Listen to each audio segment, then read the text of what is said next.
একটা পৃথিবী যেখানে ফুটবল খেলে 211টা দেশ, যেখানে 183তম র্যাঙ্কিং এ বাংলাদেশ। কিন্তু ওয়ার্ল্ড ফুটবলে পিছিয়ে থাকা এই দেশের উপরই এখন সবার দৃষ্টি। England, Ireland, Sweden, Italy, Spain, এমনকি যুক্তরাষ্ট্র, কানাডা, অস্ট্রেলিয়া, রাশিয়া থেকেও ঝাঁক বেঁধে ফুটবলাররা আসতে চলেছেন বাংলাদেশে। লক্ষ্য ট্রায়ালের মাধ্যমে লাল সাদার ওই জার্সি।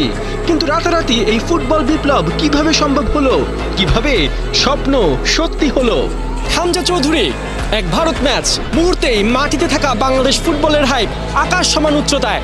পৃথিবীর প্রতিটা কোণা থেকে বাংলাদেশি বংশোদ্ভূত ফুটবলারদের বের করে আনার জন্য বাফুফে যে খোঁজ দ্য সার্চ শুরু করেছে, সেই মিশনে পাওয়া গেছে অভূতপূর্ব সাড়া। ইউরোপ থেকে 23 জন ট্রায়াল দেবার জন্য ঢাকার টিকিট কেটেছেন। এর মধ্যে যুক্তরাজ্য থেকে আসছেন সর্বোচ্চ 19 জন।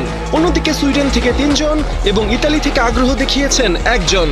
অন্যদিকে আমেরিকা অঞ্চল থেকেও 7 জন ট্রায়ালে আসতে চলেছেন, যার মাঝে যুক্তরাষ্ট্র থেকে 6 এবং কানাডা থেকে আসতে যাচ্ছেন 1 জন ফুটবলার।